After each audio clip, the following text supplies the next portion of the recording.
cast members, of course, have their secrets, and you'll find them out on the web. But how true are all of these secrets you'll find out there? We're going to take a look at some of them and let you know.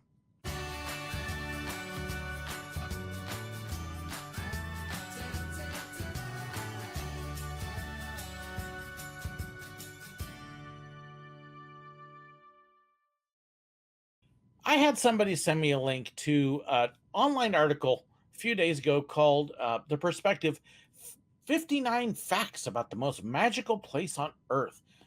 Former Disney employees spill their secrets. And I thought it would be kind of fun to take a look at this, go through them, and let you know which ones are real, which ones aren't, which ones are exaggerated, and so forth. Now, I am filming this with my webcam, so I can split screen it, hence the slight overexposure on me, but it will make the site a little easier to see. I'm actually going to let you see the whole site as I go through it, so you'll get to see my reactions as well and my responses. I think it'll make it a little bit more fun.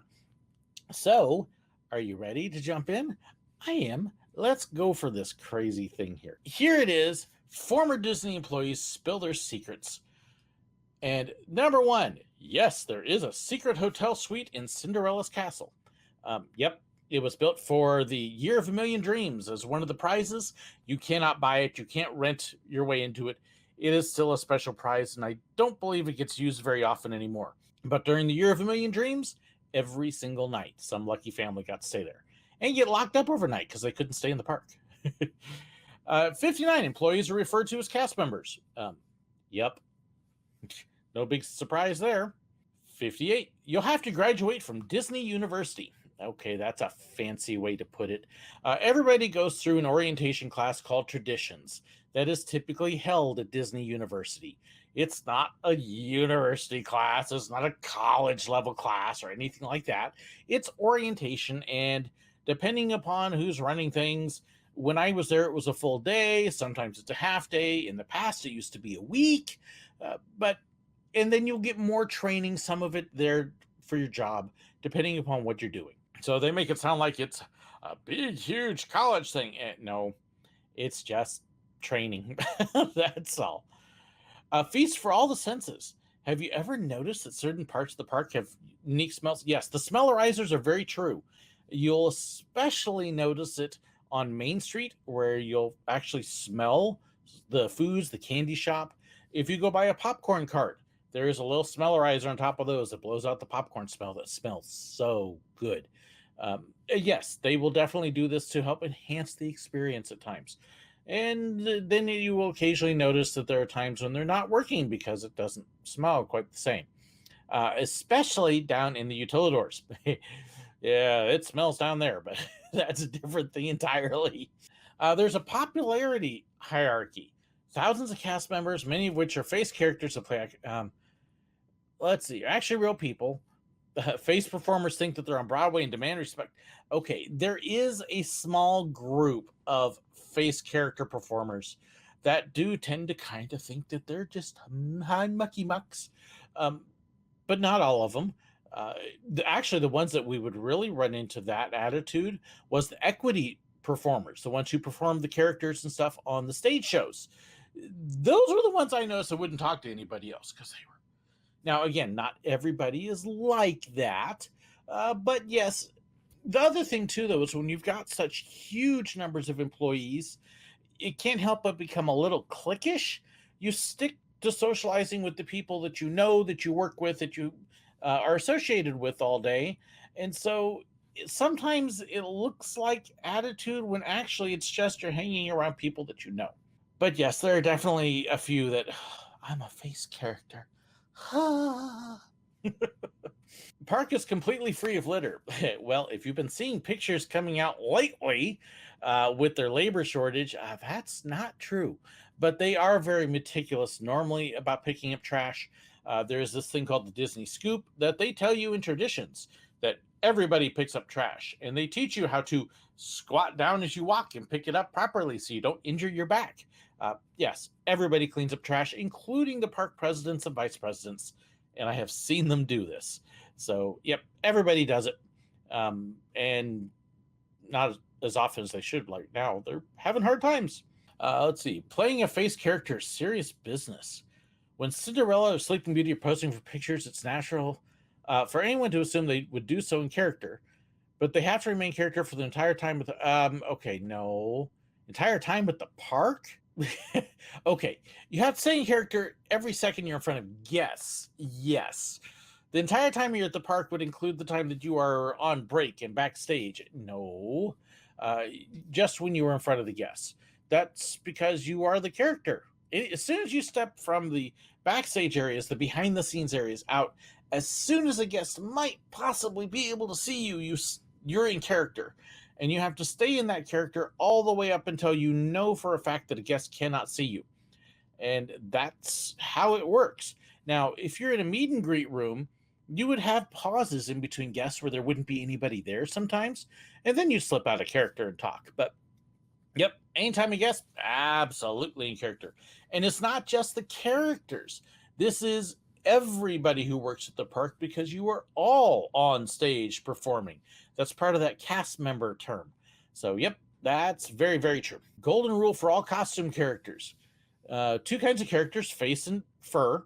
And that's basically true. Full body costumes, they're face and fur. Okay. Face character, you can see the actual person's face. Fur, like Goofy, Minnie, and Mickey, you can't see their face because you got the character face, and they are not allowed to talk. That's true. There are rare exceptions to that where they need to talk to the attendant or the photographer, maybe another cast member, in which case they make sure that the guest isn't staying there and they will wave them over and they will whisper to you. That's generally if they need to pass a message on. There have been a couple times when a character was really trying to get something across to the guest and we couldn't figure it out. And so then they would wave us over and they would whisper it to us so we could tell them and go, oh, duh, they're trying to say this. And that would be true for special occasions a lot of times and things like that. But generally, nope, not allowed to talk, and especially not where a guest could hear you. No guest voices. So yeah, that's very true. And part of that is because each of the characters have a very distinct voice. I mean, you know, Mickey, hot dog. And if the character doesn't sound like that, it's going to cause an issue. So that's a good part of the reason why. Because not everybody can imitate Mickey's voice, like me. Code V and other Code V and other Disney lingo. I don't know that I ever heard Code V. We called it a protein spill, but same idea. Comes a messy situation and a rude guest, Disney has come up with a secret code. Like I said, the Code V, like I said, we called it a protein spill. It's very possible that actual people with radios called it a Code V. We didn't have radios, we just had cameras. But yes, this is true at any park. They all have codes for different things because you don't want the guests overhearing it and going, oh, let's go see, and stampeding over or getting in the way or making it worse. When, for example, I dropped my gun off the train at Silver Dollar City because the clip it was in broke and it fell off and I didn't know it until too late. I radioed in, well, you don't want anybody in the park knowing that there's a gun laying on the railroad tracks. So we used codes to let them know that, hey guys, there's an issue.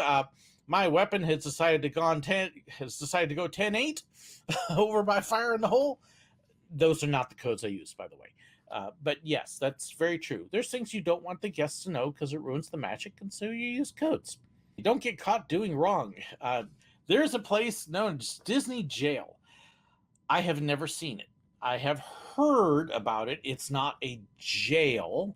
It is basically offices, and they are set up in such a way that they can keep you there for a while. As far as a police station on the grounds, it is not like what you're thinking. It isn't like this big fancy police station with several police officers and the jail and the holding cells. And no, it's an office with a couple officers there in case they're needed. It's really not a big deal. This is one of those things that it gets played up a lot more than what it actually is. The castles are all optical illusions. Okay.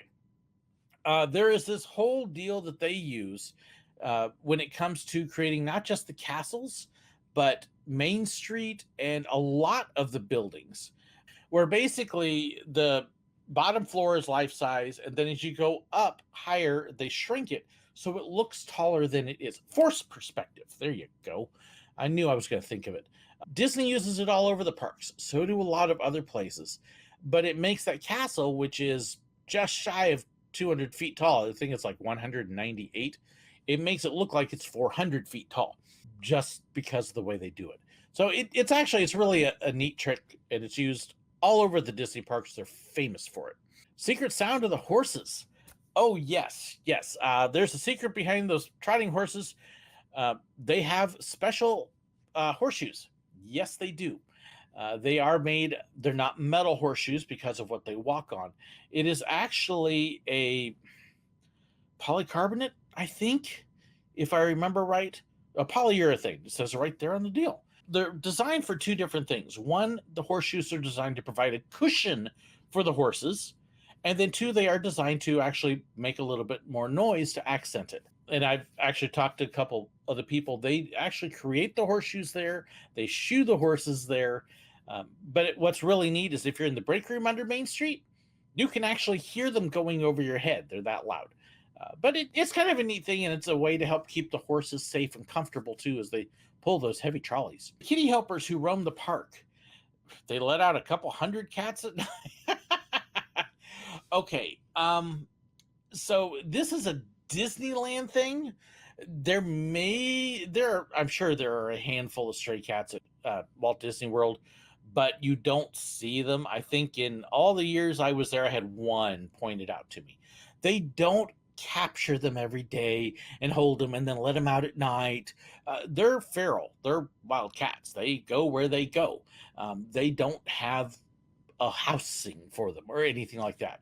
Disneyland has a lot more. And Disneyland has actually created a culture and a place for them to help them maintain, to take care of the rodents and stuff. This is another one that gets overblown and exaggerated. And like there's whole cat villages under the parks and they can just come out and.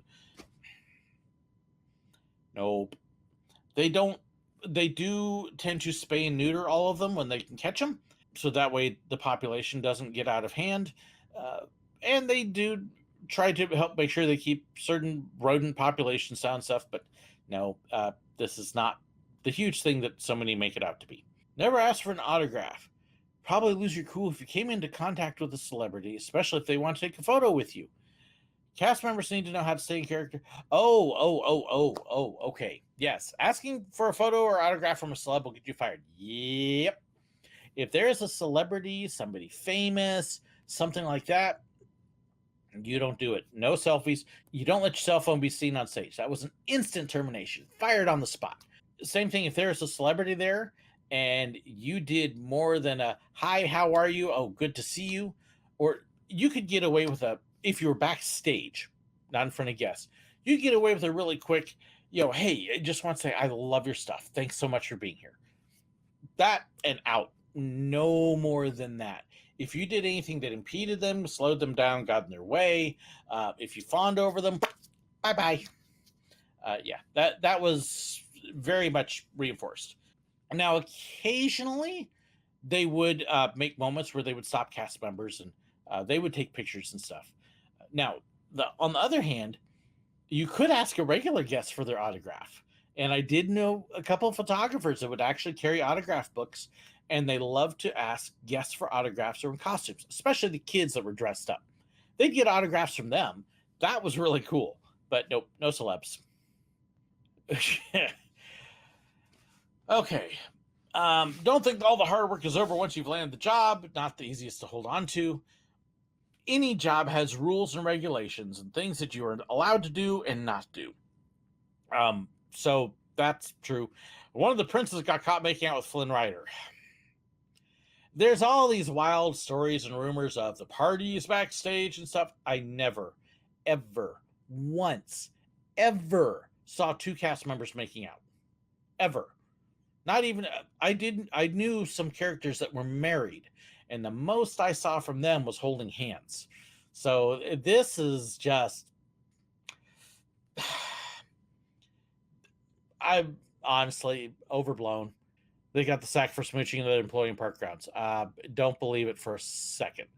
Now, cast member who played Princess Jasmine said she was fired for gaining 5 pounds. Now, the face characters in particular do have appearance standards. They have to fit those costumes. They have to look like the character. They have to maintain the complexion, the tan lines, because if they don't look like the character anymore. So that part is true. They do have weight standards, and they know if they go outside that, they can't do it anymore because they can't fit the costumes. I mean, we had one princess, I won't say which one, that she was starting to get a little pudgy, and we all noticed it. And it was enough that there were actually a couple guests that came in and said, "Oh, Beast must be feeding you well." Yeah, yeah, you don't want that. So yes, they do have very strict guidelines on that. Let's see. Those screams from Tower of Terror, most are recorded. There are recordings that accent it, but you can definitely tell that there are people on the ride as well. So it's a both. Waiting times are exaggerated on purpose. Generally, yes. They would much prefer to have people happy that they waited less time than they expected rather than waiting longer. That is very true. So they try to add on anywhere from 5 to 15 minutes, depending upon how long the wait is. But Disney does try to exaggerate it. They don't always do it successfully, and especially with Genie Plus, they are definitely having some issues getting that down. But most of the time, yes, they are exaggerated, and that's to make people happy. There's a Disney princess diet. Okay, some of the princesses did cleanses to stay fit. A lot of girls were naturally thin. We go to the gym after work to do workout videos together during our breaks. Okay, what they do in their off time, I don't know. But the break rooms that I was in, and I was in a lot of the entertainment break rooms, I never saw them working out. Usually they were trying to rest and relax. Never saw them do that. Yes, there are diets because, again, I said they had to stay within certain weight limits, but it wasn't a Disney diet, it was their own regimen. Refrigerator in a break room was literally lean cuisines and those sugar free jellos. I can't say I saw that in the break rooms I was in. I would go in and I would put my lunch in the fridge, and I didn't see stuff like that. People brought their own lunches. Disney didn't provide it, and so if they wanted to bring their own lean cuisines, they could, but that was up to the person. That that wasn't anything Disney mandated. Again, slightly exaggerated there. U.S. flags at the park all have a little flaw, so they don't need to follow the flag code. Most of them, yes. If you go down Main Street, all those U.S. flags there, they all have, is it 9 stripes, I believe, instead of 13, and they're short a few stars. So it is meant to look like the flag without it actually being the flag. So that way, yes, they don't have to take them down at night and change them all the time. That is actually very true, and that's not unusual. Now, the flag they fly on Main Street at the flagpole, that is an absolutely real flag. It gets raised every morning just before park opens. It gets taken down with a big ceremony at 5 o'clock every day that you can go watch and see. They have a veteran of the day come in and do it. A very cool thing. I love to shoot photos of it. But yes, the flag retreat is a real thing. That's the main flag on Main Street. All the rest of them, yep, not real flags. They're all a little bit different. Cast members are absolutely forbidden to complain about their jobs on social media or any other kind of public forum. A lot of the secrets that have been spilled about Disney have done so anonymously or by people who no longer work at the parks. Okay, let me come back to the picture here in just a second. You're going to find this true at any job. Any job. If you go onto social media and you talk bad about them, they're going to fire you for not supporting the company. This isn't a Disney thing. This is a common sense thing. You want to keep your job, don't trash your employer. Durr. Also, when you get a job at Disney, it's part of all that paperwork. You sign this thing called a non-disclosure agreement. It's amazing how many people don't know they sign this, but you do. It is part of that paperwork that you will not say any of the secrets, spill any, it's called privileged information. Things that competition can use or that might ruin the magic. Not allowed, and it can get you fired or if it's especially confidential stuff about future projects or how they do things, you can get in big trouble. Disney has sued people and won over stuff like that. As far as not allowed to tell people who you play at the park, if you are a character, if the common lingo is you are friends with the character. This is Tinkerbell in the picture, but the girl, when she's off work, she's friends with Tinkerbell. So you don't say, I play so and so or I am so and so. Nope, you're friends with them.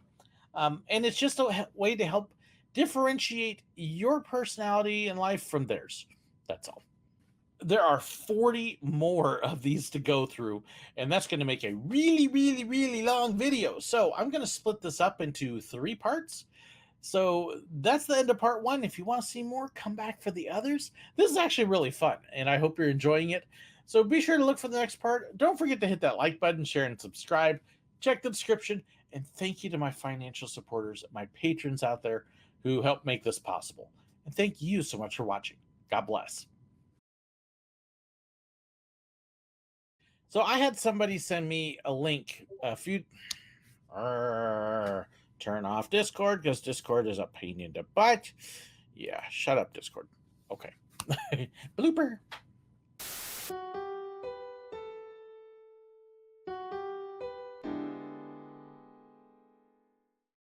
Thank you so much for watching. If you'd like to know about contact information, fan pages, merchandise, and more, please be sure to check the description below. If you enjoyed this video and you'd like to know when I have new ones, well, make sure you hit that subscribe button right up there. And if you want to see another one of my videos, well, I've got a great one for you right here. And a huge thank you to these wonderful people here who support me on Patreon and with YouTube memberships. They get behind the scenes information, special perks, and more. If you'd like to know more about that, well, make sure you check that button right there. Thank you so much.